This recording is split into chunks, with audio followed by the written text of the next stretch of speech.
ప్రార్థన చేసుకుందాం. ప్రేమగల మా తండ్రి, నిండు వందనాలు చెల్లిస్తూ ఉన్నాను. తిరిగి లేఖనం దగ్గరికి వస్తున్నాం. బలవర్తమానం ద్వారా మరికొన్ని విశేషాలు సంగతులు తెలుసుకొని మేము సిద్ధపడడానికి మాకు సహాయపడండి.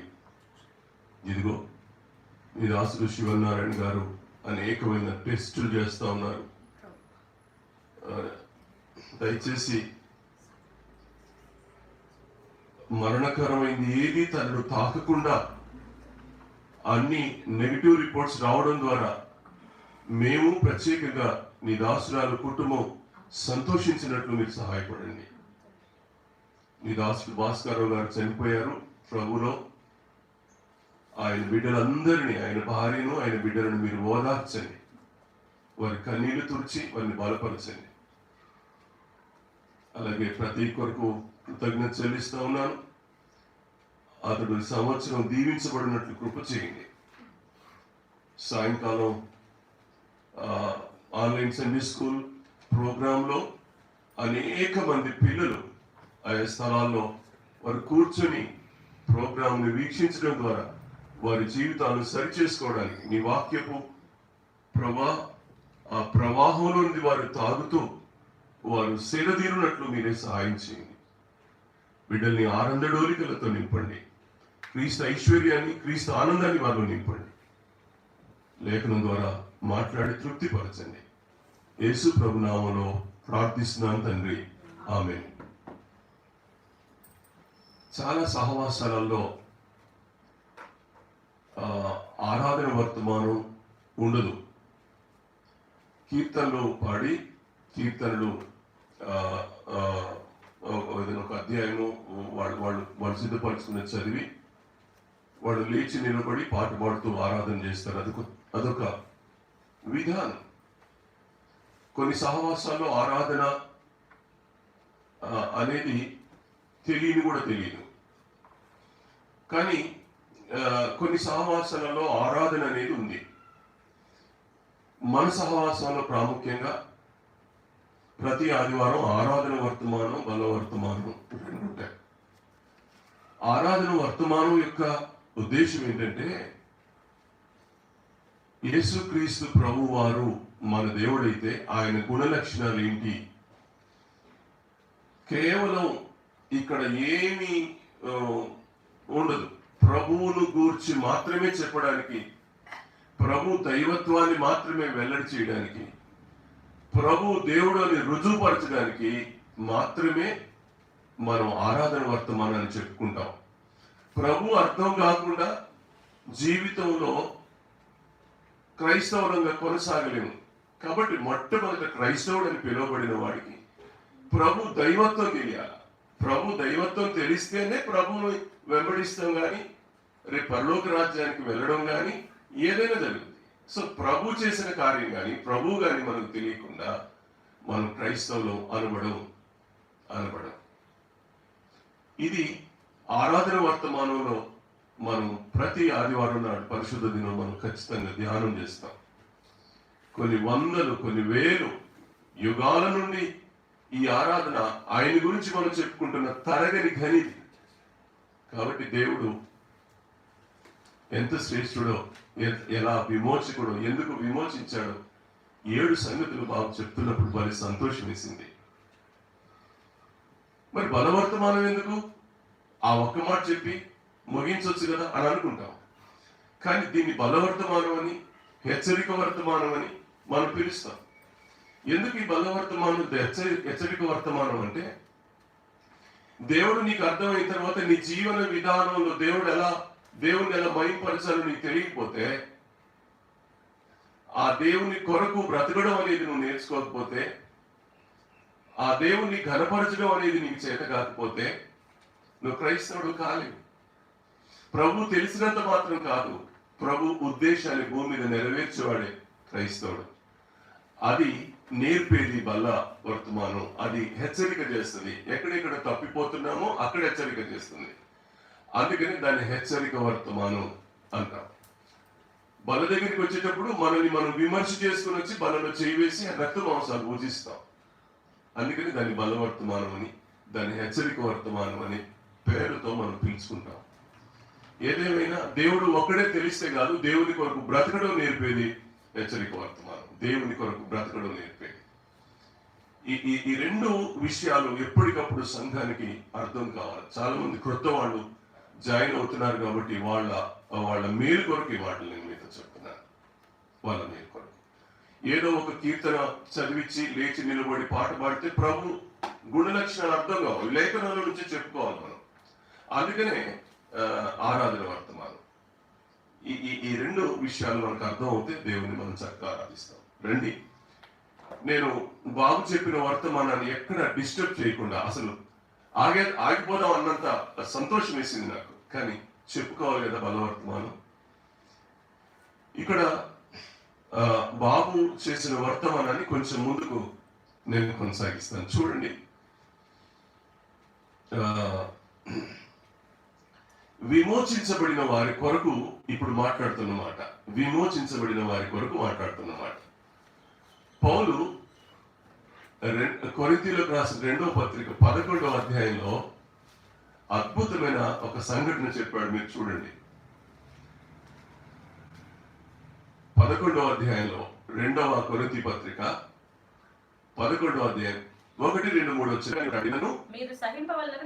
మీరు సహింపవలనని నేను కోరుచున్నాను అని ఒక అర్జీ పెట్టుకుంటున్నాడు సంఘానికి తను ఒక అర్జీ పెట్టుకుంటున్నాడు. దేవుని సేవకుడు సంఘాన్ని అర్థించడం, అర్జీ పెట్టుకోవడం, బ్రతిమిలాడి చెప్పుకోవడం, తన అవివేకాన్ని వివేకవంతమైన సంఘం ముందు పరుచుకోవడం అనేది ఒక ఉన్నత స్థాయి అనుభవం. అది ఆయన ఇలా అంటూ 2, 3 వచనాలు ఇలా అన్నాడు. దేవాసక్తితో మీ ఎడల నేను ఆసక్తి కలిగి ఉన్నాను. ఎందుకనగా పవిత్రురాలైన కన్యకలుగా ఒక్కడే పురుషునికి అనగా క్రీస్తుకు సమర్పింపవలనని మిమ్మల్ని ప్రదానము చేసి తిని గాని సర్పము తన కుయుక్తి చేత హవ్వను మోసపరిచినట్లు మీ మనస్సులను చెరపబడి క్రీస్తు ఎడలను ఉన్న సరళత నుండి పవిత్రత నుండి ఎట్లయినా తొలగిపోదురేమోనని నేను భయపడుతున్నాను అన్నాడు. ప్రియులారా, ఆరాధన వర్తమానం అంతా మనకి ఏం చెప్పింది?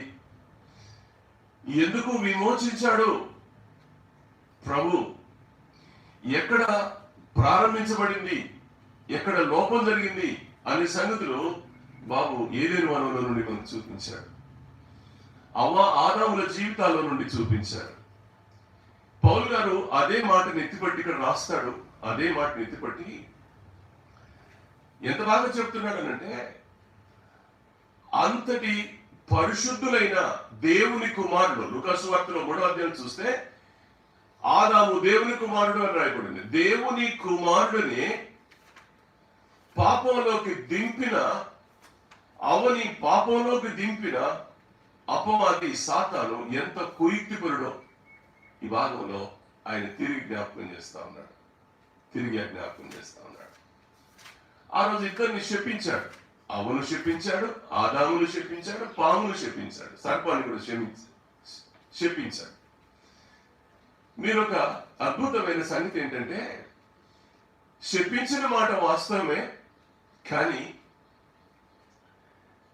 దేవుడు అవ్వకు ఆదాము ఇచ్చినటువంటి శ్రేష్ఠత ఏంటంటే, స్పాట్ లో వాళ్ళ దిగంబరత్వాన్ని గొర్రెచర్మం చేత కప్పి సిగ్గు లేకుండా వారు ధైర్యంగా భూమి మీద తిరగడానికి ఒక అవకాశాన్ని కలిగించాడు. వారు ఎక్కడ సిగ్గు, వాళ్ళలో వచ్చిన ఆ నూతన ఫీలింగ్స్ బాగా చెప్పాడు. ఆ కొత్త ఫీలింగ్స్ ఏంటంటే సిగ్గు. చెట్టు చాటుకు దాక్కున్నారు. ఎందుకంటే వాళ్ళు దేవుని పిల్లలు కదా, వాళ్ళకి అసలు బట్టలు ఎక్కడి, వాళ్ళ దిగంబరత్వాన్ని కప్పుకోవాలనే ఆలోచన ఎందుకు వచ్చింది? ఇదంతా ఒక పెద్ద అనుభవం. నేను ఆగలేను, కానీ కొన్ని సంగతులు మీ ముందు ఉంచాలి నేను ఇవాళ. ఆ నూతన ఫీలింగ్స్ ని మేము దిగంబరులో అనే ఫీలింగ్ ఎందుకు వచ్చింది? బాబు చెప్పాడు, వారు దేవుని పిల్లలు. మా ఆంటీకి 7 years దాటాయి. వాడు ఇప్పటికీ స్నానం చేస్తే వాడు టవల్ కట్టుకోడు. నిజమే, వాడు అలాగే వస్తాడు. కారణం ఏంటి అంటే ఆయన సిగ్గు తెలియదు. నేను మా ఇల్లే, మా అమ్మ, మా నాన్న, మా తాతయ్య, మా నాన్నమ్మ, మా అక్క, ఇది వాడి ఫీలింగ్స్. ఎన్నడూ సిగ్గుపడ్డాడు వాడు. ఎందుకు? నాది అని ఎప్పుడైతే అనుకుంటాడో అక్కడ సిగ్గు అనేది ఉండదు. దేవుని పిల్లలం అని అనుకున్నప్పుడు మనం ఎంత పవిత్రంగా ఉండాలో. కానీ ఎప్పుడైతే ఈ నూతన ఫీలింగ్ వచ్చి మేము తప్పు చేసామనే భావన రాగానే చెట్టుచాటు దాక్కుని సిగ్గుపడ్డారో అక్కడే పాపం అంటే ఏంటో అర్థమైంది. యుక్త వయసు వచ్చేదాకా అలా ఉంటాడా? ఉండడు. కాబట్టి కాలం మారుతున్నప్పుడు, పరిస్థితులు మారుతున్నప్పుడు అపవాది చేసిన కుతంత్రం, నేనేమంటానంటే ఆ రోజున అవ్వ ఆదామును అపవాది మాట వినకుండా, సర్పం మాట వినకుండా ఉండి ఉంటే యుగాలైన వాళ్ళు అలాగే ఉండేవాడు. వాడు కచ్చడాలు కట్టుకోవాల్సిన పని ఉండేది కాదు. ఆకులు అడ్డం పెట్టుకోవాల్సిన అవసరం ఉండేది కాదు వాళ్ళకి. యుగాలు యుగాలైనా సరే వాళ్ళు అలాగే పరిశుద్ధంగా ఉండేవారు. కానీ ఆ పరిశుద్ధతను పోగొట్టుకున్న వాళ్ళు సిగ్గు కలిగి చాటుకు వెళ్ళినప్పుడు దేవుడు తిరిగి వారి ఎడల ప్రేమను చూపించాడు. మగవాడికి శాపం పెట్టినప్పుడు నువ్వు చెమట కారుస్తావు, నీకు ముళ్ళ పొదలు కొలుస్తాయని అన్నాడు. నిజమే, కానీ చెమట కార్చిన మాట వాస్తవమే, ముళ్ళ పొదలు మొలిచిన మాట వాస్తవమే. కానీ ప్రశ్న ఏంటంటే దేవునికి ఆ అర్పణ ఎలా తీసుకొచ్చారు? అన్ని ముళ్ళ పొదలే పొలిస్తే, అన్ని ముళ్ళ పొదలే కానీ మొలిచుంటే చెమట గార్చి పొలాన్ని దున్నుతున్నప్పుడు అన్ని ముళ్ళ పొదలే పొలిచుంటే ఏం తినేవాడు? దేవునికి అర్పణ ఏం తెచ్చేవాడు? కాబట్టి అక్కడ దేవుని కృపను ఆదాము పక్షంగా చూపించాడు. కొరింథీ పత్రికలో రాస్తుంది, స్త్రీ గర్భవేదన పడుద్ది అని రాయబడింది, కానీ శిశు ప్రసూతి ద్వారా ఆమె రక్షించబడుతుందని కూడా కొరింథీ పత్రికలో రాయబడింది. కాబట్టి దేవుడు అవను ఆదామును శపించిన మాట వాస్తవమే, కానీ వారి సిగ్గును కప్పకుండా లేడు. వారి ముళ్ళ పొదల్లో తినడానికి, దేవునికి ఇవ్వడానికి, ఆఫరింగ్ ఇవ్వడానికి ఆదాము కయ్యను హెబేలు ఏం తీసుకొని వచ్చారు? ఆ పంట లేకపోతే దేవునికి అర్పణ ఇచ్చుండేవారు. అంటే అవ్వ ఆదాముల నుండి కయ్యను హెబేలుకు సంక్రమించింది ఆ పంటే. ఆ పంట తిని హాయిగా బ్రతుకుతున్న కాలం దేవునికి అర్పణ తీసుకొచ్చారు. అంటే దేవునికి అర్పణ తీయగలిగినవి కూడా దేవుడు దాంట్లో ఉంచాడు. ముళ్ళు పొదలుంచిన మాట వాస్తవమే, కానీ కొద్దిగా పంట లేకుండా చేయని దేవుడు మన ఆరాధనకు పాత్రుడైన దేవుడు. ఇది మొదటి ఆలోచన. దీనిలోనే మనకు చిన్న మాట ఏంటంటే, అవను ఆదామును దేవుడు అవ్వ దగ్గరికి వచ్చేసరికి శిశు ప్రసూతి ద్వారా ఆమె రక్షించబడింది. అద్భుతమైన సంగతి, ఆమె ఆత్మీయ అనుభవం కూడా వాళ్ళు కొనసాగారు. జీవితాలు, పిల్ల పాపలు, కుటుంబాలు అవన్నీ విస్తరిస్తూ వచ్చాయి. అది భౌతిక సంబంధంగా, ఆత్మ సంబంధంగా కూడా అంతే. ఇక్కడికి వస్తే సర్పాన్ని కూడా దేవుడు శపించాడు. నీవు మన్ను తింటావు, నువ్వు నేలను ప్రాపుతావు అన్నాడు. నేలను ప్రాపుతావు అన్నాడు. మళ్ళీ అవ్వకు ఆదాముకు చర్మం చొక్కాలు కప్పి, వాళ్ళ సిగ్గును కప్పి ధైర్యంగా ప్రజల ముందుకు రాగలిగినటువంటి ఆధిక్యతను వాళ్ళిద్దరికి ఇచ్చాడు. ముళ్ళ పొదల్లో తిను పదార్థాన్ని సమృద్ధిగా ఇచ్చాడు. గర్భవేదన వద్ద శిశు ప్రసూతినిచ్చి ఆనందాన్ని ఇచ్చాడు అవ్వకి. ఇవన్నీ తిరిగి సంతోషాన్ని ఇవ్వకుండా మారలేదు దేవుడు. అద్భుతమైనటువంటి శ్రేష్టమైన అనుభవాన్ని మానవుడి కొరకు దాచాడు. కానీ ఎందుకు పాముకు ఒక్కటి కూడా చేయలేదు. పాముకు పొట్టతో ప్రాకుతా ఉన్నాడు, పాకిందంతే. ఆ రోజు కాదు, ఈ రోజు వరకు కూడా అది అలాగే దాని శాపాన్ని తొలగించరా. ఒకటి గుర్తుపెట్టుకోండి, ఎవరి చేత నువ్వు పాపంలో పడుతున్నావో, ఎవరి ద్వారా నీ ఆత్మను దిగజార్చుకుంటున్నావో, ఎవరి ద్వారా దైవత్వ సంబంధమైన ఆ కుమారత్వాన్ని నువ్వు పోగొట్టుకుంటున్నావో, వాడికి ఎప్పటికీ శిక్ష ఉంది. కానీ నీకు తప్పకుండా దాని విమోచన ఉంది అని చెప్పడం కొరకే ఏడంతల అనుభవాన్ని బాబు మీ ముందుకు తీసుకొచ్చి పెట్టాడు. తప్పు చేసిన మాట వాస్తవం, కానీ విమోచకుడుగా ప్రభు మన జీవితాలకు వచ్చి విమోచించిన అనుభవం. ఎలా ఎలా వాడు లోపలికి వచ్చాడు, ఎలా అవాదం అందుకని అంటాడు కదా, సర్పము తన కుయుక్తి చేత అవను మోసపరిచినట్లు నీ మనస్సులను చెరపబడి క్రీస్తు ఎడల ఉన్న సరళత నుండి పవిత్రత నుండి తప్పిపోతావేమో, తొలగిపోతావేమోనని నేను భయపడుతూ చెప్తున్నాను అన్నాడు. వాళ్ళ మీద ఉన్న ఆసక్తి ఈవేళ ప్రతి సేవకుడు నాకులాగా నిలబడి యథార్థంగా పరిచర్యలో కొనసాగుతున్న ఏ సేవకుని బాధైనా ఆలోచనైనా ఇదే దేవుని సరళతలో నుండి ఎవరు ఆ పవిత్ర నుంచి ఎవరు తప్పిపోకూడదు అని. ఎందుకు చెప్తున్నాడనంటే, అవనే మోసగించిన వాడు నిన్ను నన్ను మోసగిస్తాడు అని హెచ్చరిక చేస్తా ఉన్నాడు. ఎలా బాబు చెప్పాడు, ఆరాధన వర్తమానం చాలా సంగతులు చెప్పాడు. వాళ్ళ సంతోషం వేసింది. పడవ యజమాని దగ్గర ఉంటే దాన్ని అమ్ముకొని క్యాష్ చేసుకుంటాడు, కానీ అదే పడవ తాను తయారు చేసుకున్నటువంటి తండ్రి దగ్గర ఉంటే అది ఎప్పుడు భద్రంగా ఉంటుంది. ఆ కుమారుడికి అది ఎప్పుడు ఆనందంగానే ఉంటా ఉంది. నిన్ను నన్ను తండ్రిగానే ఆయన కన్నాడు. మనం ఆయన పిల్లలు. మన భద్రత ఎప్పుడు ఎన్నటన్నిటికీ ఆయన మన భద్రతను మనల్ని చూసి ఆయన సంతోషపడేవాడుగాను ఉండాలనేది ఆయన ప్రగాఢమైన కోరిక. అపవాదు చేసే కుయుక్తి ఎంత దరిద్రంగా, ఎంత చండాలంగా ఉంటుందంటే, ఆగూరు రాశాడు 30వ సామెతల గ్రంథం 30వ అధ్యాయంలో, బుద్ధికి మించింది గ్రహించలేనివి 4 ఉన్నాయి అంటూ అందులో ఒకటి చెప్పాడు, బండ మీద సర్పం జాడ అన్నాడు. ఆ 18-19 వచనాలు చూస్తే బండ మీద సర్పం జాడ అన్నాడు. ఇప్పుడు పక్షి జాడ, ఓడజాడ గురించి నేను మాట్లాడట్లా. బండ మీద సర్పం జాడ ఎవరు కనిపెడతారు? అందుకనే పౌలు ఏం ఆలోచిస్తున్నాడు అంటే, కొరింథీ సంఘంతో మాట్లాడినప్పుడు, ఎక్కడ సంఘం పాడవుద్దో, ఆయన డొక్కలో నుండి శిలువలో ప్రాణం పెట్టి ఆయన చివరి రక్త బొట్టు వరకు కార్చి తన ప్రాణాన్ని క్రయధనం చేసుకొని సంపాదించుకున్న ఆయన సంఘం అపోస్తలుల 20:28 ప్రకారం ఆయన స్వరక్తం చేత సంపాదించుకున్న సంఘం దేవుని సరళతలో నుంచి ఎక్కడ తప్పిపోద్దో.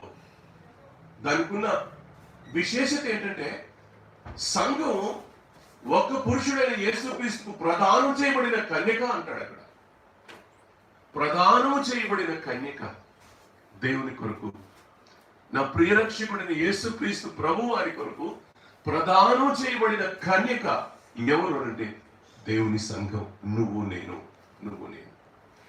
ఈ సంఘం దేవుని సరళతలో నుండి, దేవుని పవిత్రతలో నుంచి తొలగిపోకుండా ఉండడం కొరకు ఆయన ఎంత ప్రయాసపడుతున్నాడో చెప్పలేదు. కాబట్టి ఈ మాటల దగ్గర ఎలా వస్తుంది సంఘంలో? మీరు అనొచ్చు, దేవుడు ఇంత కాపాడుతున్నాడు కదా, దేవుడు ఇంత భద్రం చేస్తున్నాడు కదా, మనం ఎలా ఎంత తప్పులు పడతాం? మనం చాలా కొన్నిసార్లు మనకు ఓవర్ కాన్ఫిడెన్స్ ఎక్కువ. మేము భక్తి పరులం, మేము ప్రార్థన పరులం, మేము చాలా బైబిల్ చదువుకుంటాం, ఏమేమో ఆలోచనలు మనం ఉంటాయి. కానీ నిజంగా అసలు లోకం అనేది లేనప్పుడు, పాపం అనేది లేనప్పుడు లోకాన్ని పాపాన్ని అవాదములకు ఎలా పరిచయం చేసేవాడు, దాని లోపల వాడు పడి వాడి జీవితం పాడైపెట్టి ఎలా చేశాడు, శాపగ్రస్తులకు ఎలా మార్చాడు.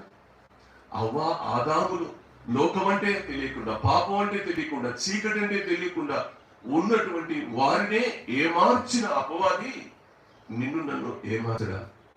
అందుకని పౌలు లాంటి భక్తులు లేఖనంలో ఈ మాటలు రాసి పెట్టకపోతే మనకు కనువిప్పు లేదు. అందుకని కనువిప్పు కలిగి చేయటం కొరకు రాయబడిన మాటలు. ఖచ్చితంగా దేవుని పవిత్రత ఎక్కడ పాడవద్దు చెప్పండి. ఒక విశ్వాసి క్రీస్తు సరళతలో నుంచి ఎప్పుడు జారిపోతాడు చెప్పండి అని అంటే, యోహాన్ గారు రాశాడు, లోకం అంటే ఏంటో రాశాడు.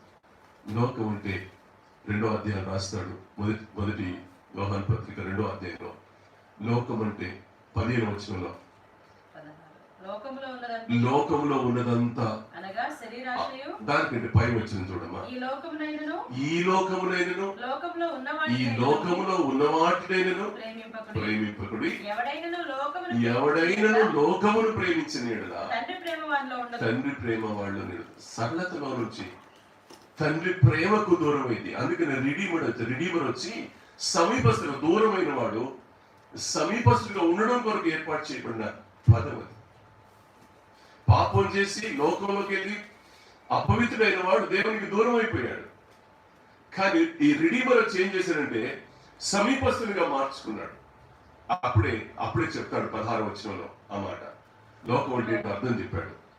లోకం మన లోపలికి ఎలా వస్తుందో చెప్పాడు. ఎలా వస్తుందంట, లోకంలో ఉన్నదంతా అనగా శరీరాశ, నేత్రాశ, జీవపురంభం. అవలో పెట్టిందేంటి? మొట్టమొదట అవను ఏ కుయుక్తి చేత అవని మోసగించాడు? ఇదే నేత్రాశ, జీవపుడంబం. నువ్వు దేవదూతల వలె అవుతావు. ఎలా ఊహించుకుందో ఆ అమ్మ ఎలా ఊహించుకుందో ఆ జనని ఇవల తల్లుల ఏంటి డే అంట, అమ్మల డే అంట, ఇది మదర్స్ డే అంట సెలబ్రేట్ చేస్తున్నారు. ఆ అమ్మను చూస్తూ దుఃఖం వేస్తుంది ఇవాళ. దేవుని సరళత నుంచి, దేవుని ఆజ్ఞను మీరి ఎంత తప్పు చేసిందో, లోకంలో ఉన్న చీకట్లో ఉన్న ఆ నేత్రాశను, ఆ శరీరాశను ఏమీ లేవండి. ఏదేను వనంలో అవ్వ ఆదాములకు నేత్రాశ అంటే ఏంటో తెలియదు, శరీరాశ అంటే ఏంటో తెలియదు, జీవపుడము అంటే ఏంటో తెలియదు. వాళ్ళు దేవుని పిల్లలుగానే ఉన్నారు. ఎంతకాలం ఉన్నారో మనకు ఈ నిమిత్తంగా బైబిల్లో ఎక్కడ రాయబడలా. కొద్దిమంది పండితులు యుగాలు అంటారు, కొద్దిమంది పండితులు ఒక్కరోజే అంటారు. చెప్పలేదు, అదేంటో మనకు తెలియదు. కానీ దేవునితో సహవాసం వాళ్ళ జీవితాల్లో ఒకరోజు 1000 సంవత్సరాల కంటే అన్నమాట నిజం కావచ్చు. ఏదేమైనా అపవాది సర్పమై నీటికి సంఘంలో జరబడతా ఉంది. బండని సంఘంతో పోల్చాడు దేవుడు. ఆ బండ మీద నా సంఘం కడతాడు. ఆ బండ మీదకి సర్పం జాడ ఎలా వచ్చుదో తెలియదు. ఆగు రాశాడు. ఆవేళ ఏదేను వనంలోకి రాగలిగి లోకాన్ని పాపాన్ని నింపగలిగిన అపవాది సంఘంలోకి బండ మీద కట్టబడిన దేవుని సంఘంలోకి రాలేడు అనుకుని ఎన్నడూ అనుకోవద్దు. ప్రేమతో చెప్తున్నాను ఈ మాట. వాడు ఎంత అపాయకారో, వాడు ఎంత కుయుక్తిపరుడో, వాడు ఎలా నిన్ను నన్ను పతనం చేస్తాడో బైబిల్ నీ చేతిలోనే ఉంటుంది. కానీ నిన్ను పతనం చేస్తాడు. నువ్వు దేవుని సన్నిధిలో మోకరిల్లే ఉంటావు. మోకాళ్ళ మధ్యనే నిన్ను పతనం చేస్తాడు వాడు. నేను చెప్పలేను. నువ్వు ప్రసంగిస్తానే ఉంటావు. ప్రసంగంలో కూడా వాడు నిన్ను దేవుని సరళతలో నుంచి లాగి పడేస్తాడు. నువ్వు పాట పాడుతానే ఉంటాడు.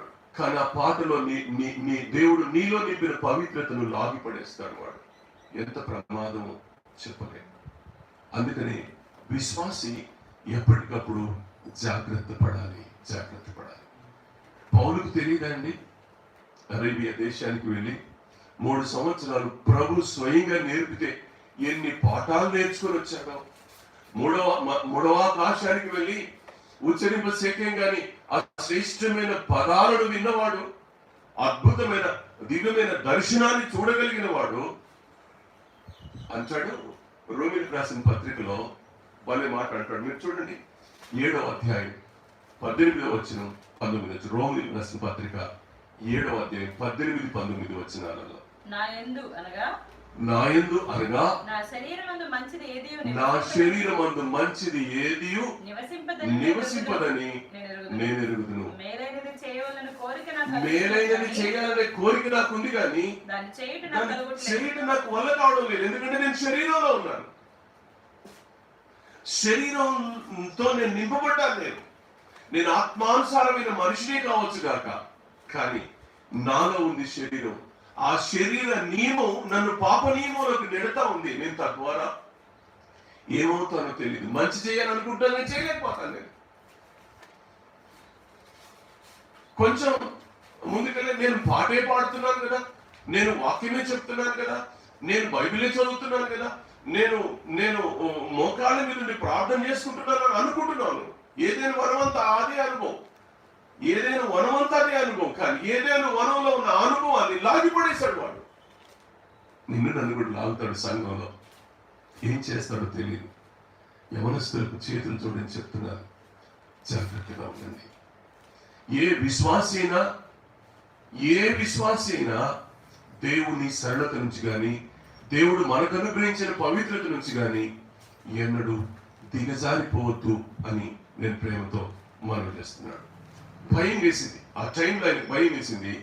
భయం వేసినప్పుడు ఎలా అన్నాడు, ఎంత పెద్ద కేకేసి అరిశాడంటే 24 వచనంలో, అదే రోమపత్రిక 7వ అధ్యాయం 24వ వచనంలో, అయ్యో నేనెంత దౌర్భాగ్యుడను, ఇట్టి మరణమునకు లోనగు శరీరము నుంచి నన్నెవడు విడిపిస్తాడన్నాడు. శరీర ఆశ నేను ఎక్కడికి తీసుకెళ్తుంది? నేత్రాశ నేను ఎక్కడికి తీసుకెళ్తుంది? జీవపు డంబం నేను ఎక్కడికి తీసుకెళ్తుందంటే మరణం దగ్గరికి, సావు దగ్గరికి. అదే అయ్యో మరణం లోనగు ఈ శరీరం నుంచి నన్ను ఎవరు విడిపిస్తారు? ఎంత జాగ్రత్త పడుతున్నాడండి. నేను అన్నా ఈ మాట, 3వ ఆకాశానికి వెళ్ళి వర్షింపశక్యంగాని మాటలు విన్న పౌలు స్వయంగా నా ప్రభు సౌలా అని ఆయన మెల్లని స్వరాన్ని డైరెక్ట్ గా వినిపిస్తే చెవులతో విన్నవాడు 3 సంవత్సరాల పైన ఆయన ఒంటరిగా యేసుక్రీస్తుతో పాటు అన్ని విషయాలు నేర్చుకొని సేవలు అడుగు పెట్టిన వాడు, అయ్యో నేను ఎంత దౌర్భాగ్యుడు, మరణంలోనే ఈ శరీరం నుంచి నన్ను ఎవరు విడిపిస్తారని ఏడుస్తుంటే, చెప్పండి పౌరుతో పోల్చుకున్నావు మనం? నువ్వు శరీర ఆశలో పడడానికి, నువ్వు నేత్రాశలో పడడానికి, నువ్వు డంబంగా ప్రవర్తించడానికి రెప్పపాటు చాలదా? రెప్పపాటు. శబాస్, మంచి వాక్యం చెప్తున్నాను. ఎక్కడికి లాగేసింది నేను? నీదా వర్తమానం? నాదా? నిన్ను నువ్వు భుజం కట్టుకుంటున్నావు, శబాస్ అనుకుంటున్నావు. దేవుని పిల్లలాగా దేవుని సరళత దేవుడు మనకి ఇచ్చింది. దాని నుంచి దేవుడు పవిత్రులుగా చేశాడు. ఆయన రక్తం చేత, ఆయన వాక్య ఉదకం చేత మనల్ని పవిత్రులుగా చేస్తున్నాడు. దానిలో నుంచి తొలగిపోతే ప్రమాదం. రోమపత్రికలో 6వ వచనంలో మనకు మాట్లాడతాడు, శరీరానికి ఉండే ప్రమాదం ఎంత గొప్పదో. ఏమనగా మనమికను పాపమునకు దాసులము కాకుండుటకు పాప శరీరము నిరర్ధకమగునట్లు మన ప్రాచీన స్వభావం ఆయనతో కూడా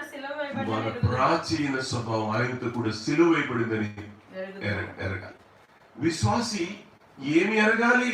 విశ్వాసి ఏమర్థం కావాలంటే మన పాప ప్రాచీన స్వభావం క్రీస్తు శిలువతో పాటు అది కూడా సిలువ వేయబడిందని నువ్వు విశ్వసిస్తే శరీర ఆశీర్వాదం బయటకు వస్తావు. చాలాసార్లు ఏది మనల్ని ప్రమాదంలోకి నెడుతుందంటే, ఎంతైనా శరీరం కదండి, ఎంతైనా లోకంలో ఉన్నాం కదండి, ఎంత క్రైస్తవులమైనా అండి చేతులు నలుచుకుంటూ, ఎంత క్రైస్తవులమైనా, ఎంత మంచి క్రైస్తవులమైనా శరీరంలో ఉన్నాను కదండి, లోకంలో ఉన్నాను కదండి, పాపం అంటే అంటకుండా ఉంటుందండి. క్రీస్తు శిలువతో పాటు ప్రాచీన స్వభావం శిలువ వేయబడింది. నేను ఇప్పటి నుంచి పరిశుద్ధుని అనే ఒక కాన్ఫిడెన్స్ బదులు అపవాది నీలో తీసుకొచ్చి నువ్వు కూడా మనిషివే అని నేను డిగ్రేడ్ చేస్తా ఉంది. చూడండి, దేవుని సరళత నుంచి బయటకు వెళ్ళిపోతున్నావు. క్రీస్తు యేసు సరళతలో నుంచి నువ్వు జారిపోతున్నావు. ఆయన అనుగ్రహించిన పవిత్రతలో నుంచి నిన్ను బయటికి లాగిపడేస్తున్నావు ఒక్క మాట దగ్గర. అది నిజమా? ఒకటే మాట కదా, అన్నమాట. ఇది నిజమా అన్న ఒక్క మాట వాడు ఎంత ట్విస్ట్ చేస్తాడో, జీవితాన్ని సర్వనాశనం చేశాడు. కాబట్టి ఎంత జాగ్రత్తగా మనం ఉండాల్సిన అవసరం ఉందో నేను ఇక్కడ మీకు జ్ఞాపకం చేస్తా ఉన్నాను. నేను మరొక మాట, విశ్వాసుల జీవితాల్లో నుంచి దేవుని సరళత ఎలా జారిపోద్దో చెప్పడానికి నేను ఇద్దరు వ్యక్తుల్ని ఎగ్జాంపుల్గా ఉంచుతాను. చాలా సింపుల్గా చెప్తాను, మీకు అర్థమయ్యేటట్టుగా. మోసెస్ ఎలాంటి నాయకుడు?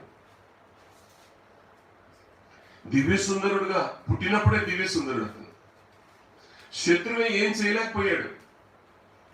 మరణం అతన్ని పాలించలేకపోయింది. దేవుని భద్రత అంత గొప్పదైంది. కాన్పు పీటల మీద చావలసిన వాడు 3 నెలలు తల్లి దగ్గరుండి, ఆ తర్వాత రాజకుమార్తె కుమారునిగా తల్లి వద్ద తిరిగి పెరిగి 40 సంవత్సరాలు రాజ భవనంలో రాజకుమారునిగా పెరిగిన ఓ యూదుడు, అబ్రహాం సంతతి. అలాంటి వాడు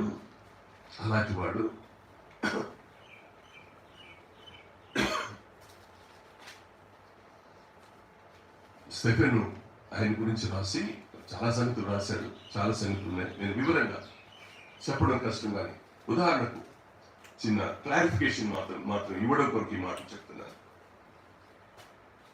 దేవుడు ఎవరు పిలువబడ్డాడు అని అంటే, నేను అబ్రహాము దేవుడను, నేను ఇస్సాకు దేవుడను, నేను యాకోబు దేవుడను అని పిలువబడ్డాడు. ఈ మాట నేను మోషే దేవుడను ఎన్నడూ మాట్లాడలా. కానీ మోషేకి ఎంత స్థానం ఇచ్చాడు? ఈ ఆత్మీయ పరిపక్వత అనేది, ఆత్మీయంగా ఎదగడం, ఆత్మీయ పరిపక్వత అనేది విశ్వాసి అంతరంగాన్ని ఎప్పుడైతే తాకుతుందో, దాని యందు ఎప్పుడైతే అతడు స్థిరపరచబడతాడో, అతడికి అద్భుతమైన అనుభవాన్ని దేవుడు అనుగ్రహిస్తాడు. మొట్టమొదట 7వ అధ్యాయం, అపోస్తలుల కార్యం 7వ అధ్యాయం 21 నుండి చదివితే ఈ మోషన్ గురించి చాలా సంగతులు చెప్తా ఉన్నాడు. హిస్టరీ చెప్తా ఉన్నాడు. స్టెఫెన్ రాళ్ళ చేత కొట్టబడి చావకు మునుపు హిస్టరీ చెప్తా ఉన్నాడు. చెప్తూ 4 ప్రాముఖ్యమైన సంగతులు చెప్పాడు అక్కడ ఆయన గురించి. అతడు 21వ వచనంలో ఉన్నాడు. తర్వాత అతడు బయట పారవేయబడినప్పుడు ఫరో కుమార్తె అతన్ని తీసుకుని తన కుమారునిగా పెంచుకున్నాను. ఫరో కుమార్తె కుమారుడిగా పెంచబడ్డాడు. మొదటి ఆధిక్యత. ఫరో కుమార్తె కుమారుడికి ఏముంటది అంటే, రాజకుమారుడికి ఉండవలసిన అన్ని భోగభాగ్యాలు ఉంటాయి, రాజకుమారుడికి ఉండే అన్ని అధికారాలు ఉంటాయి. సో మోషే ఎవరంటే అధికారం గలవాడు. అతనికి ఉన్న మొట్టమొదటి ఆధిక్యత. రెండోది ఏంటంటే 22వ వచనంలో రాస్తాడు, ఐగుప్తు సకల విద్యలందు అభ్యసించి మాటల యందును కార్యములందు నేర్పరి ప్రవీణుడు అన్నది. అతడు నేర్పరంట, ప్రవీణుడంట, సకల విద్యలు ఎరిగిన వాడు. తక్కువ అంచనేద్దామా మోషేని? ఎక్కడ తక్కువ అంచనా వేయడానికి లేదు. అతడు ఎంత బలవంతుడు అంటే, ఎంత జ్ఞానవంతుడు అంటే, అతనికి ఉన్న జ్ఞానం ఏంటంటే, అటు ఇటు చూశాడు. తన పిల్లలు ఇశ్రాయేలును, తన జాతిని రక్షించుకోవడం కోసం ఐగుప్తుని చంపి క్షణాల్లో పాతి పెట్టాడు. అంత జ్ఞానం ఉంది, అంత బలం ఉంది. జ్ఞానము శక్తి కలిగిన వాడు యోసేపు. ఆయన మోషే. మోషే కాబట్టి మోషే అధికారం గలవాడు, సకల విద్యలో ప్రావీణ్యులైన వాడు, శక్తి గలవాడు, జ్ఞానం గలవాడు, ఎన్ని ఆధిక్యతలు ఉన్నాయి అతనికి. కానీ దేవుడు తనను వాడుకోవాలనుకున్నాడు. అక్కడ 25వ వచనంలో ఒక మాట అన్నాడు. అక్కడ 25వ వచనంలో ఒక మాట అన్నాడు, మీరు చూడండి. తన ద్వారా తన సహోదరులకు దేవుడు రక్షణ దయచేసిన సంగతి వారు గ్రహింతురని. మోషే శరీరంలో ఉన్నప్పుడు, ఐగుప్తులో ఉండినప్పుడు తను ఏం ఆలోచన చేసిందంటే తన ద్వారా తన సహోదరుడు ఇశ్రాయేలీయులకు దేవుడు రక్షణ దయచేయుచున్న సంగతి వారు గ్రహింతురని అనుకున్నాడంట. కానీ వారు గ్రహింపరైరి అని రాశాడు. ఇక్కడ మాట ఏంటంటే మోషే ఏమనుకున్నాడంటే, నా ద్వారా నేను ఒకటి కొట్టి చంపాను కదా, ప్రజలందరూ ఇప్పుడు నా వైపు చూస్తారు, ఇశ్రాయేల్ ప్రజలందరూ చూస్తే అందరు ఇలా అనుకోవాలి, అమ్మ మన కొరకు మోషేని దేవుడు లేపాడు, ఇతని ద్వారానే మనందరికి విమోచన వస్తుంది, ఇతని ద్వారానే మనందరం హాయిగా ప్రశాంతంగా జీవిస్తాము అని వాళ్ళు అనుకుంటారేమో అని ఈయన అనుకున్నాడు. కానీ వాళ్ళు దాన్ని గ్రహించలేదు.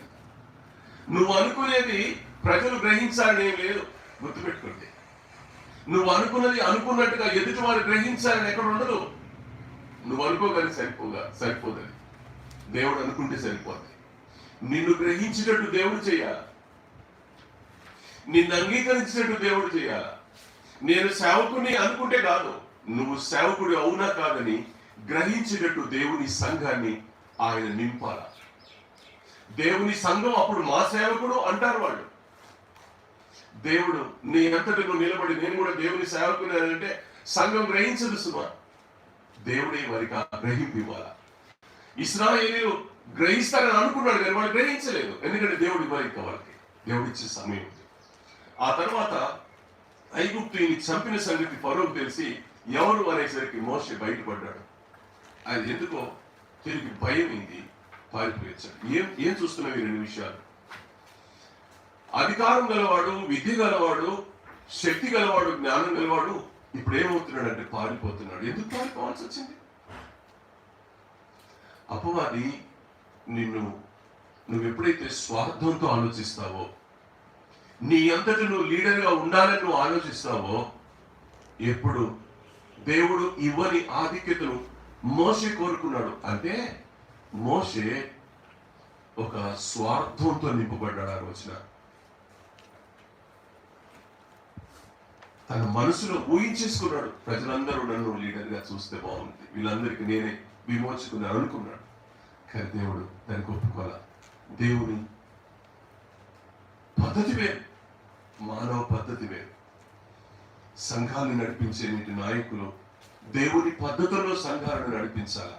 మానవ పద్ధతుల్లో నడిపిస్తే సంఘం క్షేమాభివృద్ధులదు. ఎందుకంటే సంఘం దేవుని సరళతలో నుంచి బయటికి పోకూడదు, దేవుని పవిత్రతలో నుంచి బయటికి వెళ్లకుండా ఉండాలి అంటే దేవుని పద్ధతుల్లోనే జరగాలి. ఏం జరిగిన సేవ దేవుని పద్ధతిలో జరగాలి. ఇది మొదటి ఆలోచన. రెండోది, పారిపోయేటట్టు చేసింది దేవుడే. పిరికితనం పుట్టించేవాడు అపవాది. దేవుడు ఎన్నడూ కూడా మనిషికి పిరికితనం పుట్టించాడు. అపవాది రెండు సంగతులు స్వార్థం అనే దాంట్లో ఎన్నెన్ని నింపుతాడో చెప్పలేను. కానీ అక్కడి నుంచి హోరేబు కొండలోకి పారిపోయాక ఇద్దరు మందరి వేపుకుంటూ 40 సంవత్సరాలు ఉన్నాడు. ఇద్దరు మందరి వేపుకుంటూ ఇక్కడ ఆగుతాను. నేను ఇక్కడ ఆగుతాను. నేను యాకోబుల గురించి మరి 2 మాటలు చెప్తాను, మీరు చూడండి. ఆదికాండం 30వ అధ్యాయం 30వ వచనం. ఆదికాండం 30వ అధ్యాయం 30వ వచనం. నేను రాకముందు నీకున్నది కొంచెమే, అయితే అది బహుగా అభివృద్ధి పొందెను. నేను పాదము పెట్టిన చోటెల్లా యెహోవా నిన్ను ఆశీర్వదించెను. నేను నా ఇంటి వారి కొరకు ఎప్పుడు సంపాద్యం చేసుకుందును అన్నాడు. అంటాడు, నేను నా ఇంటి వారి కొరకు ఎప్పుడు సంపాద్యం చేసుకుందును, నేను ఎప్పుడు సంపాదించుకోవాలి అని అడిగాడు. ఈ చిన్న క్లారిఫికేషన్ మాత్రమే, మీకు అర్థం కావడం కొరకు చిన్న క్లారిఫికేషన్ ఇస్తాను నేను మీకు. మీ జాగ్రత్త వినండి. మోషేకును యాకోబుకు మధ్య ఉన్న చిన్న తేడా ఏంటంటే, ఐగుప్తులో స్వార్థంతో నిండిన మోషేని 40 సంవత్సరాలు దేవుని ట్రైనింగ్ లో దేవుడు ఉంచితే, దేవుని చేత ట్రైనింగ్ అయిన వాడు మోషే అవుతే, ఏ ట్రైనింగ్ లేనివాడు యాకోబు ట్రైనింగ్ లేదు. దేవుడి వల్ల దేవుడు ఆయన అడుగుపెట్టిన స్థలాన్ని దీవించాడు, ఆశీర్వదించాడు. ఒకరిని భౌతికంగా ఆశీర్వదిస్తాడు, ఒకరిని ఆత్మీయంగా ఆశీర్వదిస్తాడు. భౌతికంగా ఆశీర్వదించిన అది దేవునిదే, ఆత్మీయంగా ఆశీర్వదించిన దేవుందే. కానీ ఇక్కడ కూడా యాకోబులో చిన్న స్వార్థం చెప్తాను నేను మీకు. 40 సంవత్సరాలు ఇత్రో మందని మేపాడు. ఏ రోజైనా 40 సంవత్సరాల తర్వాత తన కూతుర్ని పెళ్లి చేసుకున్నాడు, 2 పిల్లల్ని కూడా కన్నాడు. కానీ ఏ రోజైనా ఒక్క గొర్రె పిల్లలను అడిగాడా? అడగల. 40 సంవత్సరాలు ఆ మందిని మేపుకున్నవాడు, ఆ ఇంటికి అల్లుడై 2 బిడ్డలు కూడా కన్నవాడు, మామగారు ఒక్క మేకపోతునివ్వండి, మేకపిల్లనివ్వండి అని అడగల. దేవునికి తెలుసు ఏం ఆలోచిస్తాడు ఆత్మీయుడంటే, పారిపోయి ఒంటరిగా సకల విద్యను వదిలిపెట్టి, ఫరో ఆ కుమారుని అధికారాన్ని వదిలిపెట్టి, ఆ జ్ఞానం వదిలిపెట్టి ఇక్కడికి వచ్చి నేను ఎంటీగా వస్తే 40 సంవత్సరాలు పోషించి 2 పిల్లలు ఇచ్చిన నీవు నన్ను భవిష్యత్తులో పోషించవా? నేనెందుకు మేక పిల్లని అడగాల అన్న ఆలోచన గలవాడు మోషే. కానీ యాకోబు అలా కాదు. రాహేలు కొరకు స్వార్థంతో 7 సంవత్సరాలు కొలువు చేశాడు. మోసం చేసిన మామ లేయానిస్తే మరి 7 సంవత్సరాలు అదే రాహేలు కొరకు మళ్ళీ చేశాడు. చేసి 14 సంవత్సరాలు తీరగానే, మామ నేను నా పిల్లల కొరకు ఎప్పుడు సంపాదించుకోవాలి చెప్పు అని అడుగుతున్నాడు. ఇప్పుడు 40 ఏళ్ళు దేవుని ట్రైనింగ్ లో ఉన్నవాడు ఒక్క మేకపోతను కూడా అడగకుండా, ఒక గొర్రె పిల్లను కూడా అడగకుండా మామకు చాకరీ చేసి పెట్టాడు మోషే. ఏమీ ఆశించాల. కానీ ఈ అల్లుడు 14 ఏళ్ళు చేసి 14 సంవత్సరాలు చేసి తన సంపాదన కొరకు ఆశిస్తా ఉన్నాడు. నేను నా పిల్లల కొరకు ఏం సంపాదించుకోవద్దా అంటున్నాడు. వాళ్ళకి విచిత్రం వేసిందండి. ఈయన కూడా ఒక కర్ర చేతనే పారిపోయి వచ్చాడు, మోషే కూడా ఒక కర్ర చేతనే పారిపోయి వచ్చి, 2 మామ దగ్గర సెటిల్ అయిన వాళ్ళు. కానీ మోషేకు యాకోబుకి ఎంత తేడా. 14 ఏళ్ళు ఓర్చుకోలేకపోయాడు. ఆ 14 ఏళ్ళైనా ఎందుకు ఓర్చుకున్నాడు అంటే భార్యల కోసం, పిల్లల కోసం ఓర్చుకున్నాడు. కానీ 15వ ఏట అడిగేశాడు, నా వల్ల కాదు, నా పిల్లలకు నేను సంపాదించుకోవాలి. నాకు రాత్రి మాట నేను రాసుకునేటప్పుడు నాకు ఖమ్మం చర్చి, మంచిర్యాల చర్చి గుర్తుకొచ్చింది. అక్కడ బెంజమిన్ గారు కానీ, అక్కడ బానిష్ బాబు గారు కానీ, వాళ్ళు కష్టపడి ఆ మందలను మేపుకుంటున్నారు. వాళ్ళు 2, అక్కడ మంచిర్యాల బానిష్, ఇక్కడ ఖమ్మంలో బెంజమిన్ షారా. నేను కొద్ది కాలం ఆ మందని మేపడానికి మోషేలాగా అడుగుపెట్టిన వాడిని. నేను మోషేలాగా అడుగుపెట్టిన నేను ఆ మందని కొద్ది కాలం పెంచి, నేను నా దారిన నేను వెళ్ళాలి, దేవుడు నన్ను దీవించే మరో స్థలానికి నేను వెళ్ళాలి. అంతేకాని ఆ మంద నాది, నేనెప్పుడు సంపాదించాలి అని అంటే స్వార్థం ఉంది. ఎప్పుడు దూరమును గాక. కొద్దిమంది వాళ్ళు ఎంత ఆలోచిస్తున్నారు అని అంటే, నేను దానికి ఇంత చేశాను, నేను అంత చేశాను, నేను అది చేశాను. యాకోబులాగా మాట్లాడతాం మనం. నేను అడుగుపెట్టిన స్థలాలు దేవుడు నిన్ను దీవించాడు అంటాడు. శరీర సంబంధమైన ఆలోచన దేవుని సరళతలో నుంచి నిన్ను లాగిపడేస్తే, దేవుని పవిత్రతలో నుంచి నిన్ను లాగేస్తుంది. దేవుని చిత్తం కొరకు, దేవుని సంకల్పం కొరకు నేను ఏర్పరచబడ్డావు అనే సంగతిని ఎన్నడూ మర్చిపోదు. ఖమ్మం చర్చి నాదవుద్దా, మంచిర్యాల చర్చి నాదవుద్దా? ఆ పిల్లలు ఎన్ని మోకాళ్ళు కన్నీళ్ళేసి దాన్ని కట్టుకుంటున్నారు. వాళ్ళ మందను మేపే పని మాత్రమే నాది. కొద్ది కాలం ఆ తర్వాత నా స్థలానికి నేను వెళ్ళాలి. పాఠం నేర్చుకోవడం కొరకు ఈ మాట చెప్తున్నాను. నేను యథార్థమైన సంగతి మీ ముందు ఉంచుతున్నాను. నేను దేవుని పిల్లరా, దైవికమైన శ్రేష్ఠ అనుభవాన్ని మనం కొనసాగించాలని నేను మనవి చేస్తాను. కొద్దిసేపు కూర్చోను. ఇంకొక సంగతి మాత్రమే చెప్పి సమయం అయిపోయింది కదా, ఉందా? సమయం ఉందా? ఇంకొక పావుగంట చెప్పవచ్చా?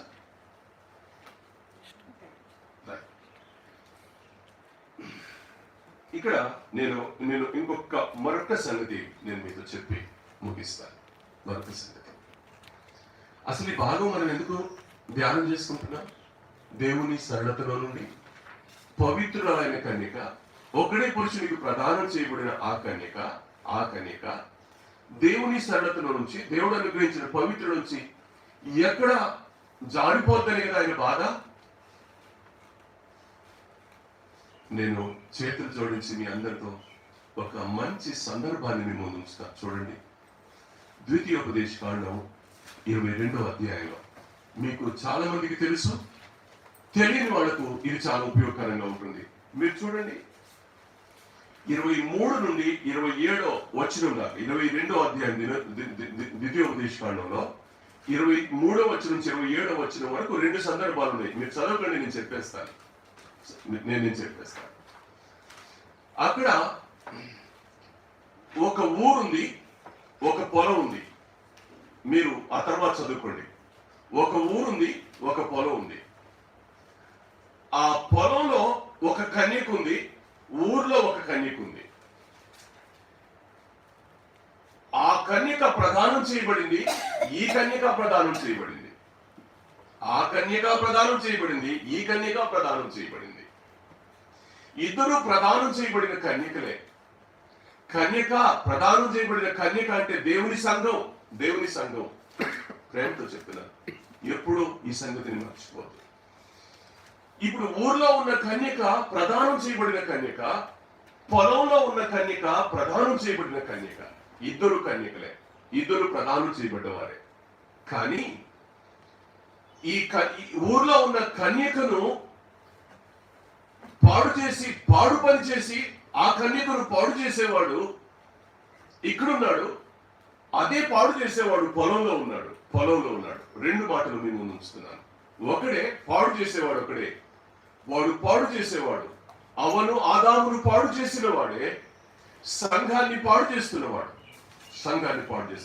పాడు చేసేవాడు ఏదేను వనంలో నుండి బండ మీద సర్పం జాడై కనబడకుండా సంఘాన్ని నాశనం చేయడం వరకు వాడు పాడు చేసేవాడిగా సంఘాన్ని నాశనం చేసేవాడు కూడా అడుగు పెట్టాడు. జాడే వరకు అర్థం కాదు, ఎలా లోపలికి వస్తాడో తెలియదు. ప్రదానం చేయబడిన కన్యక ఊర్లో ఉంది, ఊర్లో ఉన్న ప్రదానం చేయబడిన కన్యకను పాడు చేస్తున్నాడు. పొలంలో ఉన్న కన్యకను పాడు చేస్తున్నాడు. ఇద్దరిని పాడు చేస్తున్నాడు. ఇద్దరు కన్యకలే, ఇద్దరు ప్రదానం చేయబడిన కన్యకలే. మళ్ళీ చెప్తున్నాను మాట, జాగ్రత్తగా గమనించండి.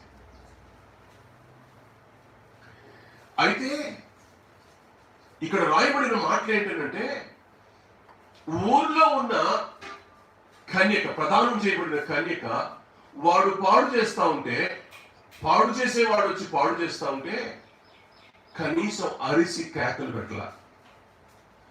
తన పవిత్రమైన శీలాన్ని, తన సరళతను, తనకున్నటువంటి ఆ పవిత్రతను ఆమె పాడు చేసుకుంది.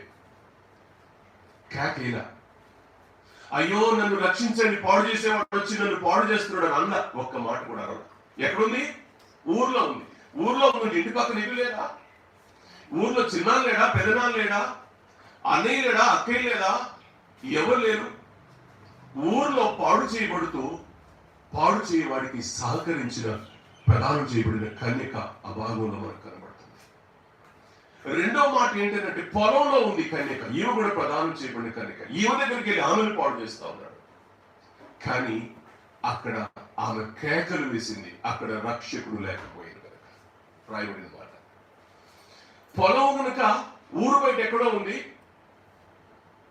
నిర్మానుష్యంగా ఉంది, కేకలేసిన వినపడే ఆ పరిస్థితి లేడు. ఒంటరిగా తీసుకెళ్లిపోయాడు, ఒంటరిగా అక్కడ పాడు చేస్తా ఉన్నాడు. దేవుని బిడ్డలారా, అక్కడ ఆమె కేకేసింది. ఆమెకు పాడు పనిలో పాలు పొందాలనే ఆశ లేదు ఆమెకి. అయ్యో నన్ను రక్షించండి, అయ్యో నన్ను రక్షించండి అని కేకలేసింది. కానీ రక్షకుడు అక్కడ లేకపోవడం వల్ల ఆ పాడు పనిలో తలదూర్చాల్సిన పరిస్థితి వచ్చింది ఆమెకి. ఇద్దరు పాడైపోయారు. ఊర్లో ఉండి కేకలు వేయక పాడు పని చేసేవాడికి సహకరించిన ఈ ప్రదానం చేయబడిన కన్యక పాడైపోయింది. పొలంలోకి నెట్టబడి పొలంలో ఒంటరిగా ఉండి తనకిష్టం లేకపోయినా పాడు చేసేవాడి పాడు పనిలో బలవంతంగా నెట్టబడిన కన్యక అక్కడ ఉంది. అక్కడ కేకలేసింది కానీ రక్షకుడు లేడు. అయితే ఇక్కడ శిక్ష, తీర్పు ఏంటంటే, ఊర్లో ఉండి కేకలేయకుండా పాడు పని చేసేవాడికి సహకరించిన ఈ కన్యక రాళ్ళ చేత కొట్టబడి చంపబడింది. పొలంలో ఉండి పాడు చేసేవాడికి ఇష్టం లేకపోయినా బలవంతంగా పాడు పనిలో తలదూర్చవలసిన పరిస్థితి వచ్చింది కనుక, ఆమె కేకలేసిన రక్షించేవాడు లేడు కనుక ఆమె మరణంలో నుండి దాటిపోయింది. ఆమెకు రాతి దెబ్బలు లేవు, ఆమె క్షమించబడింది. పాడు పని చేసిన వాడు మాత్రం చచ్చిపోవాల్సిన రూల్ ఏర్పడింది. ఆ భాగం మీరు చూస్తున్నారా? ఈ భాగం మీరు చూస్తున్నారా? దేవుని బిడ్డలారా, ఇవాళ దేవుని సంఘం సరళతలో నుంచి ఎక్కడ జారిపోతుందో, దేవుడు అనుగ్రహించిన పవిత్రతలో నుంచి సంఘం ఎక్కడ దిగజారి అపవిత్రులు అవుతున్నారు అని అంటే, నన్ను క్షమించండి, ఈ మధ్య కాలంలో వైరల్ అయిన ఒక న్యూస్ ఏంటంటే, బాయ్స్ లాకర్ రూమ్ అంట ఒక గ్రూప్ తయారైంది ఢిల్లీలో. బాయ్స్ లాకర్ రూమ్, ఆ గ్రూప్ కు వాళ్ళు పెట్టుకున్న పేరు, ఆ అడ్మిన్ ఎవడో వాడు దానికి పెట్టిన పేరు బాయ్స్ లాకర్ రూమ్. ఆ గ్రూప్ లో ఉన్న వాళ్ళు 100 లోపే. మరి ఎంతమంది ఉన్నారో తర్వాత తెలియదు. పోలీసులు పట్టుకున్నారు వాళ్ళని. వాళ్ళు ఏజ్ గ్రూప్ వాళ్ళు పట్టుకొని వాళ్ళు అరెస్ట్ చేస్తే, వాళ్ళ ఏజ్ గ్రూప్ లో ఉన్నవాళ్ళు, ఆ గ్రూప్ లో ఉన్న వాళ్ళు ఎంతమంది అంటే ఎంతమందో, అందులో 13 సంవత్సరాల వయసు నుంచి 18 సంవత్సరాల వయసు లోపలే, 13 ఇయర్స్ నుంచి 18 ఇయర్స్ లోపల ఉన్న గ్రూప్ అది. వాళ్ళు చేసే పాడు పని ఏంటి అని అంటే, వాళ్ళ క్లాసులో ఉన్న ఆడపిల్లల శరీరాలను మార్పింగ్ చేసి అశ్లీషంగా ఆ గ్రూపుల్లో పెట్టి పైచాచిక ఆనందాన్ని అనుభవిస్తున్నారట. అది పెద్ద వైరల్ అయింది. ప్రభుత్వం వాళ్ళు పట్టుకున్నారు, అడ్మిన్ పట్టుకొని అరెస్ట్ చేశారు. ఏ వయసు? 13 ఏళ్ల వాడ, 18 ఏళ్ల వాడు. ఏం జరుగుతుంది? నేనేమంటానంటే, నేటి క్రైస్తవ యువతకు నేనిచ్చే సలహా చేతులు జోడించి మనం చేస్తూ బ్రతిమలాడే సంగతి ఏంటంటే, దైవాసక్తితో మీ ఎడ నేను ఆసక్తి కలిగి చెప్తున్నాను అన్న మాట పౌలు గారు చెప్పిన మాట నేను కూడా అంటున్నాను. నేను దేవుని ఆసక్తితో చెప్తున్న మాట. మీ అందరి చేతుల్లో మొబైల్ ఉంది కదా. మీరు రక్షించబడ్డవారు, మీరు యవనస్తుడు. యోహన్ గారు రాస్తాడు, మీరు బలవంతులు, మీరు వాక్యము మీ యందుంది అని అన్నాడు. వాక్యము లోపల నుండి బలవంతులైన మన యవనస్తులు చేతుల్లోకి మొబైల్ ఫోన్ తీసుకొని ఏం ఆడుతున్నారు, ఏం అశ్లీషాలు చూస్తున్నారు. ఒకవేళ అడ్మిన్ అయ్యేవాడు ఎవడో, వాడి గ్రూపు, ఆ బాయ్స్ లాకర్ రూమ్ అనే గ్రూపులకు నువ్వు ఎంటర్ అవుతే నీ జీవితం ఏంటి? నీకు తెలుస్తుందా నువ్వు ఎక్కడి గుండా వెళ్తున్నావు? సర్పము బండ మీద నుంచి ఎలా ప్రాకుతూ వస్తుందో, ఆ సర్పం ఏ వేలో నీ దగ్గరికి వచ్చి నీ సరళతను, నీ పవిత్రతను లాగి అవతలి పడేస్తాడో నీకు తెలుసా? కన్నీళ్లతో నేను ఈ మాట చెప్తున్నాను. నేను నమ్మిన నా పిల్లలు ప్రభు రక్తంలో కడగబడిన పరిశుద్ధులైన పిల్లల చేతిలో ఉన్న ఈ సెల్ ఫోన్ల ప్రభావం దేవుని సరళతలో నుంచి, దేవుని పవిత్ర నుంచి మిమ్మల్ని లాగి పడేస్తుందని తెలుసా మీకు? బైబిల్ చదువుకోవలసిన సమయంలో బైబిల్ చదవకుండా, ప్రార్థించుకోవాల్సిన సమయంలో ప్రార్థించుకోకుండా, నీ ఎడ్యుకేషన్ కి సంబంధించిన పుస్తకాల మీద మనసు పెట్టాల్సిన సమయంలో మనసు పెట్టకుండా, నువ్వు చేతిలో రాత్రి 11 గంటల వరకు 12 గంటల వరకు అమ్మా నాన్నలు పడుకున్నది కూడా చూసి నువ్వు ఆ సెల్ ఫోన్లో చూస్తుంది ఏంటి, ఆడుతున్నది ఏంటి, నిన్ను వాడు ఎక్కడికి లాగుతున్నాడో తెలుసా? నీ ఎంటీ మైండ్ ని వాడు ఎలా పరిశ్రమగా మార్చుకుంటున్నాడో నీకు తెలుసా? ఆ 13 ఏళ్ల నుంచి 18 ఏళ్ల లోపున్న ఆ గ్రూప్ లో ఉన్న వాళ్ళు దేనికి లోనవుతున్నారు? ఆ అనాలిసిస్ జర్నలిస్ట్ నాగేశ్వరరావు అంటాడు, ఆయన నోటితో పలకలేనన్ని భూత మాటలు ఆ గ్రూపులో ఉన్నాయంట. నోటితో పలకలేని అశ్లీషాలు ఆ ఫోటోలతో సహా కింద రాసి పెడుతున్నారంట. మగపిల్లలు ఆడపిల్లల్ని ఎంత వేధిస్తున్నారు, చేతులు జోడిస్తున్నారు. సంఘం దేవుని సన్నతలో నుంచి బయటకు వెళ్ళకూడదు సుమా. సంఘం కొరకు ఆయన రక్తం కార్చి పవిత్రుడిగా చేశాడు ఆయన. పవిత్రతలో నుంచి నువ్వు జారిపోతే ఎంత నష్టం. ఎందుకు నన్ను విమోచించుకున్నాడు ఆయన. నేనేమంటానంటే, ఆ ఇద్దరు పొలంలో ఉండి కేకలేసిన ఆ ప్రధానం చేయబడిన కన్యక కేకలేసింది, కానీ అక్కడ ఎవరు లేరంట. రక్షకుడు లేనందున. ఊర్లో రక్షకులు ఉన్నారు కానీ కేక వేయలేదు. ప్రేమతో చెప్తున్నాను, పాడు పని చేసేవాడు నీ లోపల ప్రవేశించి నిన్ను పాడు చేస్తా ఉంటే సహకరిస్తున్నావేమో. రక్షకుని కొరకు కేకలు వేయట్లేదేమో. పొలంలో ఒంటరిగా ఉంటున్న ఆమె రక్షించబడాలనే కోరికతో కేకలేసిన రక్షకుడు లేకపోవడం వల్ల పాడు పనిలో ప్రవేశించిన ఆమె రక్షించబడింది. ఆమె మరణం పాలవలేదు, ఆమె సజీవురాలైంది. నువ్వు చేయాల్సిన పనేంటి ఈరోజు అనంటే, నువ్వు ఎక్కడ పాడు పనికి సహకరిస్తున్నావో, లేదా పాడు పని చేసేవాడు నిన్ను ఏ స్థలాల్లో బలవంత పెడుతున్నాడో, నిన్నెక్కడెక్కడ బలవంత పెట్టి నిన్ను లోపరుచుకొని ఆయన సరళతల నుంచి, ఆయన పవిత్రత నుంచి నిన్ను లాగి నాశనం చేయడానికి వాడు ప్రయత్నం చేస్తా ఉన్నాడో, అక్కడ నీ గావు కేక, అయ్యో నేనెంత దౌర్భాగ్యుడను, మరణమునకు లోనకు ఈ శరీరం నుంచి నన్ను ఎవరు విడిపిస్తారని పౌలు గారు వేసిన కేక లాంటి కేక. నీ శరీరాన్ని చంపుకోవడానికి కానీ, నీ నేత్రాన్ని పాడు చేసుకోవడానికి కానీ, నీ జీవపు డంబం లోపల ప్రవేశించినప్పుడు వాటిని చంపుకోగలిగిన ఆధిక్యత నీకు అనుభవించే కృప ఏంటి అంటే ప్రార్థన. కేక కేక కేక కేక కేక. ఆ గుడ్డితనం పనులు రాలుతాయి. కేకవి. బలవంత పెట్టేవాడు, పాడు చేసేవాడు నిన్ను వెంబడిస్తున్న మాట వాస్తవం, నేను కాదనట్లా, యథార్థం అది. ఒంటరిగా దొరికావు గనుక నిన్ను పాడు చేయడానికి నీ వెంటబడుతున్నాడు, పాడు చేస్తాడు. కానీ కాకేస్తావా? కాకేస్తే మరణంలో నుండి జీవంలోకి తాడుతావు. కాకేయకుండా సహకరిస్తావా?